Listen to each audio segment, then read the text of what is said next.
David Speller, and I operate this farm, Lower Farm, with 180,000 broiler chickens, fattening for the retail trade. We have a lot of environmental regulations here, European legislation. Here it's called Integrated Pollution Control, and this site was built to meet the requirements of what was then coming in legislation and is now legislation that we're governed by. And we find underfloor heating ensures dry litter, which in turn reduces our ammonia emissions. We have all our ventilation in the gable end, so we have no dust on the roofs, so our roof water is clean, and the site is purpose-built to match all environmental requirements. When we put our underfloor heating system in here,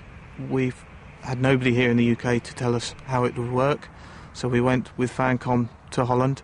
and visited a couple of growers in Holland who had installed underfloor heating, came back, worked with professional companies that installed large areas of underfloor heating here in this country, and put together a package that we believed would work and has worked. Based on my experience, you need a business which is geared to high input, high output to become profitable in the broiler sector here in the UK. One thing that we clearly learnt here was that in a big shed with many, many birds, there is a huge volume of air moving through the shed. And to the bird, they are very sensitive to air movement, and so we manipulated the computers and the camera system to learn what was optimum for the birds. We're using Fancom's equipment, where we are using a central PC to log all the data from all the sheds every 15 minutes, looking at litres of water drunk, kilos of food eaten, and grams of body weight gained during the day. At this farm, because of the technology we have invested in, it feeds me the data that I need to monitor the birds and make management decisions, probably well in advance of what you may or may not see the bird doing within the shed. It also gives me a benchmark to compare previous experiences to what is happening now. And it's not just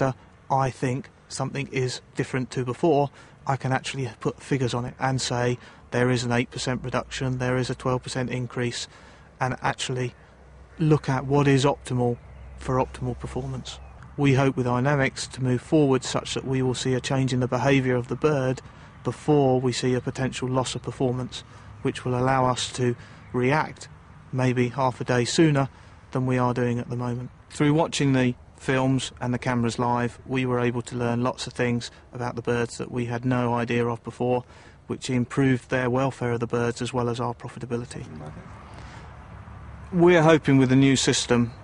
using their red, amber, green system, that when I'm not here on site as the company owner, my daily staff will have a better idea of whether the birds are performing at optimum based on a colour coding system.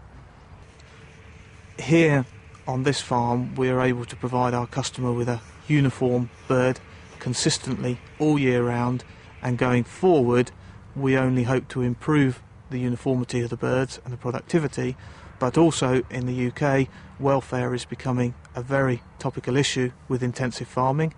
and so if through the technology we're going to invest in we're able to put a quantitative figure on the welfare of our birds, we believe that that will in turn help our customer sell our product to the marketplace.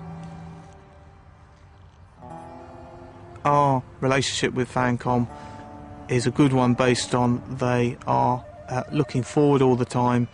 bringing in technology all the time, and for me that's where I want my business to go, utilising technology to improve efficiency as well as welfare for the birds.